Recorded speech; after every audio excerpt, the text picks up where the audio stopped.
This is historian Stephen Jafus. I'm standing at the intersection of Upsall Street and Pelham Road in the West Mount Airy section of Philadelphia.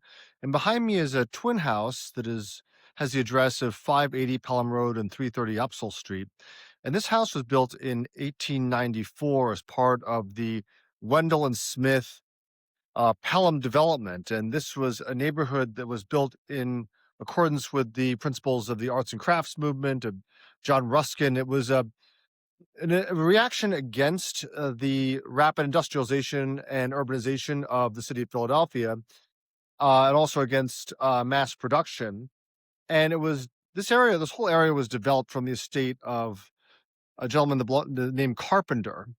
And after Carpenter died in the 1890s, his estate was bought up by a consortium that included Drexel and Company and the developers Wendell and Smith. And they intentionally laid out a garden suburb uh, that was serviced both by the trolleys of the Philadelphia Traction Company on Germantown Avenue and the uh, Pennsylvania Railroad's Chestnut Hill West line. And this house was the statement piece of the neighborhood when one got off at the Upsall train station. And this is a Flemish Revival twin house with the Flemish gables, these scallop gables at the top. And if you notice above my head, there is two angels blowing trumpets, and they are uh, basically surrounding the year 1894. So it was clear this house was built to last. It's built of Pompeian brick with limestone lintels, and it was built not to go anywhere anytime soon. Also with terracotta decorations. So this is a permanent house. It was rented for a few years by Wendell and Smith, and then it was sold to two brothers named Wolstenholme. They were heir to their immigrant father's textile fortune. And this house was an example of some of the many elegant homes built at Pelham, the Pelham development. Now, this house most recently served as a halfway house and has recently been sold and is in danger of being demolished.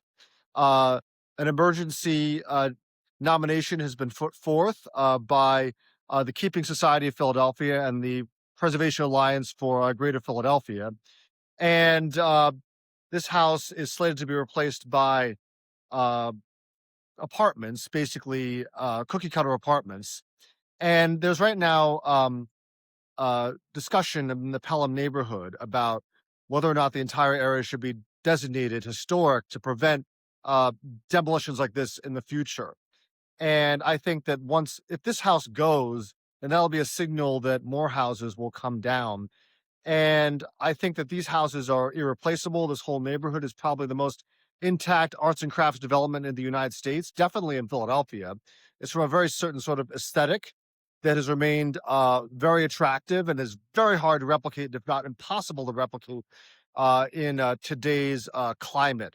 It's much cheaper to tear something like this down and build uh, cheap construction that is not built to last. I can guarantee you that the builders of the slated apartments, or the future apartments, will not put the year above the building, because that building will probably only be built to last 10 or 20 years before it is obsolete. But the builders here intended for this structure to remain for the ages. The architect was the firm of Boyd and Boyd, and one thing that makes Pelham very special is that Wendell and Smith hired a number of rising young architects to design each of the houses in the Pelham development. Among them were William Lightfoot Price, who was a progressive Quaker architect who designed many houses in Overbrook Farms and also in Wayne on the main line. He also was one of the founders of the utopian uh, Georgist community Arden, and also very heavily involved with the Hedgerow Theater in the media area. Also, a young named Horace Trumbauer, who was just getting his start. And Trumbauer, within a few years of designing several houses in this section of Mount Airy, was hired by the Widener family to design their mansion, Linwood Hall, and then would go on to design houses in New York on the Philadelphia main line, most notably Ardrossan, and also Harvard's Widener Library. And also Chester Kirk, who would go on to design the Baltus Roll Golf Club in New Jersey. So many prominent architects got their start here in Pelham, and showed off their budding talent with these homes. Uh, this sort of development cannot be built again today due to costs, due to construction materials, and just the general sensibility. But it is that same arts and crafts sensibility that has made this neighborhood so attractive over the past 120 years. Why houses here are so valued. And it's an inspiration living in this neighborhood. And if this house was to come down, it would be a signal that there'll be more to come.